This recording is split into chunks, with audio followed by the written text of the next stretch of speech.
Hello, this is Antony Rotunno. I'm at London Bridge Station on Monday 30th of December 2013. I'm just about to meet and interview David Shayler, who most people in the alternative movement will have probably heard of. He's MI5, famous as MI5 whistleblower, and then became part of 9/11 Truth, and has also experienced spiritual awakening, which I think a lot of people have, in fact, and maybe he's going to define that for me, because people have different ideas about it, about awareness, both on a personal level, and I'm interested whether this personal awareness links in with a more societal change, political awareness you might call it. So I'm going to ask him about that, so we'll see what he says. One of the good things about interviewing David is that he's a very fluent talker and he's got plenty to say, so the interviewer generally just has to feed him a couple of questions and let him run with it. So we'll see how that goes. I'm here with David Shayler, who is something of a legend in the alternative movement for a variety of reasons. And I'm going to ask him first of all, here we are at the end of 2013. We cast our minds back to this time last year. We just passed the 21st of December 2012, and there was talk of a new age. Of course, the mainstream media took the opportunity to take the piss out of the alternative movement because it wasn't the end of the world, although I don't actually remember anyone really saying that. So David, 2013, has there been any progress in society's awakening? Well, what we're looking at is a broad period of change. Now, long before 2011, when I became spiritual in 2005, and then over the subsequent years, I noticed an increasing of spiritual awareness amongst human beings. And when I say spirit, I mean genuine living in love, not New Age bollocks or whatever else. And that began to increase anyway. Now, anybody who understood the prophecy correctly would understand that that date was a signalling date for not the end, but the beginning of a new era. Yeah. So no one who was plugged in was expecting the end of the world in any way. Yes. What has happened is the shape of the universe has changed construction from the tree of life we see in Kabbalah into a new thing that's called a duodecahedron. I can't quite remember the technical term for it, but it's 12 around the one. Currently we have 10 consciousness attached to the tree, one not attached. So that change is happening. The universal gears have been moving. 2012 was therefore the signalling of the beginning of massive change. Now we have seen that change this year. In Kabbalah it was called the year of global transformation. And on all sorts of levels we've seen that, and on a fundamental level is economic. We have moved from the dollar being the de facto reserve currency, we're now about to go to the Chinese yuan being the reserve currency of the world, and that will change all sorts, so there's change there. We had a Pope resign voluntarily for the first time in about 800 years. That's remarkable in itself.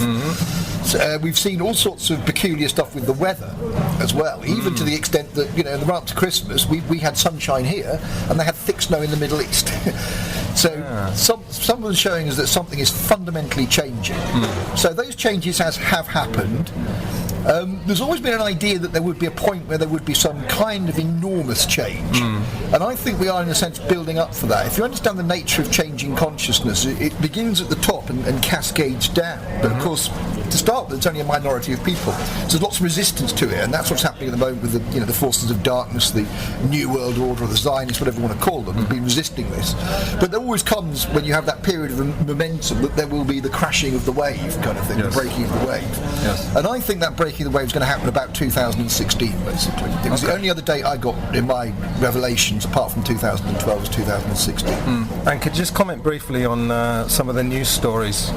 Interestingly, I saw on RT their top 10 stories, and I wrote on Facebook, these are all the stories that were actually happening while we were being distracted with meaningless trivia, because it's quite interesting. If you look at the Yahoo's top 10 stories, they're almost, I think Snowden is the only one that's in RT's top 10.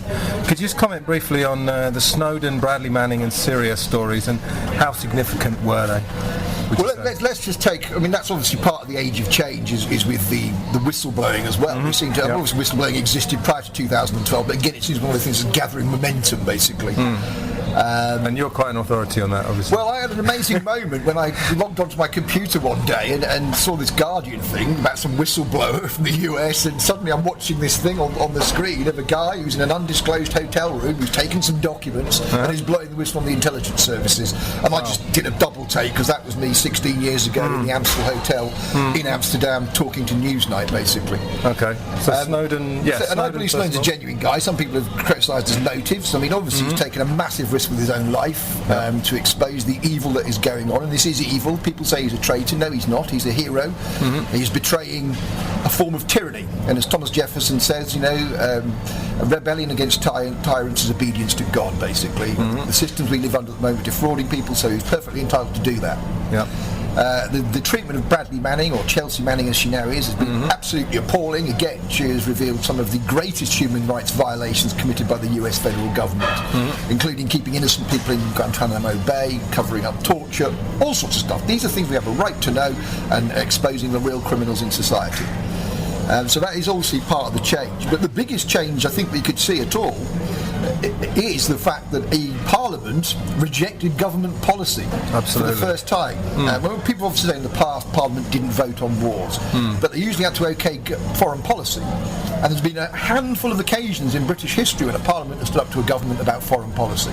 So that is a big sea change, and it was an important one, because all the signs were there that this was going to be the Third World War. Now, this has been their plan since more or less the end of the Second World War, is to stoke up the third one. And partly they're following a prophecy in the Book of Revelation, which talks about the three woes. And when you put them down, World War I, World War II, and if you know your Kabbalah, you can transliterate those into woe, basically. So those are the three woes, and they've been trying to make that third one happen, say, more or less since the end of the Second World War.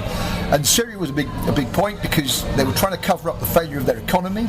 Once you've created a war, of course, it's much easier to repress people, exploit people that accept austerity, and of course, crucially, much easier to put people like me in prison without trial. So they're troublemakers. We can't have them out now at a time of war, so in prison without trial would be less outcry. So they had to get that in the box. They didn't, and the Federal Reserve in the US has now started tapering, i.e. cutting back the amount of new money it's printing. So we are now on the point where we're about to go into economic Armageddon, basically. And they haven't covered it up with that Syria war, but that was a massive turning point, that was, because of the resemblance to 1914, when a Serbian national called Gustav Princip shot the Archduke Ferdinand of Austria, and because of all the alliances in Europe, this brought all the powers in Europe into a war, basically. And actually we can date our modern woes from that war, because the national debt went up something like about 1,000%. So that was the beginning of the control of the banks. It's after that we've got the Federal Reserve in control, there's no more gold standard. And I say, we are still essentially paying back for that national debt now, and we may have paid that substance off, but we were paying off for a very, very long time, and if we hadn't been paying that, there wouldn't have been the same. We would have been inheriting the same debt now, basically. Yeah, so a very significant time, because we just passed 100 years of the Federal Reserve. Next year's 100 years since World War I. Actually, I wonder how the mainstream are going to cover that anniversary, because it's obviously going to be covered a lot. But what's the official reason for that war? Do we know? Or the First World War? Yeah, I mean, well, again, it was the reason for the First World War was that they hadn't had one for a while, and all the powers thought they were going to win it, basically. Because it was preceded by, wasn't it quite an unprecedented period of peace? Absolutely, 40 years, 50 years. So there were certain elements in countries at the time who really just wanted a war. Obviously, Germany had been the new power to emerge, so they were looking to flex their muscles as that new power. Britain was the traditional imperial power, looked like it might be on the wane. So there was all sorts of people in militaries in that point were just looking for an excuse for a war. So the shooting of an Austrian Archduke by a Serbian national had absolutely nothing to do with it, of course. But it was our alliances we were brought into it. But they were just, let's say, looking for any reason they could to start that war. So the lessons are learned from that, and when we see the just incredible destruction in that war, the suffering and everything else, the millions who died in the first opening volleys of places like Ypres and the Somme. And they said at the time, never again, and yet 20 years later, war to end all wars. Yeah, they made the same mistake 20 years later. And that's what I say to people when we go and stand outside the cenotaph now. Yes, by all means remember the dead. The dead of World War I and II, not the dead of Iraq and Afghanistan, they're war heroes. To mention those, the people from Afghanistan and Iraq in the same breath as people who saved us from Nazism is an insult to those people who saved us from Nazism, it really is. years. But we should learn, we set aside that cenotaph, that the phrase should be never again. Not that we should be constantly remembering the deaths of people who've given their lives up needlessly, basically. Yeah. Okay. Right, I just want to go on to something else. Now, we've talked about awakenings. A lot of people are going through perhaps two things at the same time, which is a spiritual awakening, which is a personal thing, and then a political or societal awakening, which is to do with finding information that's not covered in the mainstream, which is available through the internet.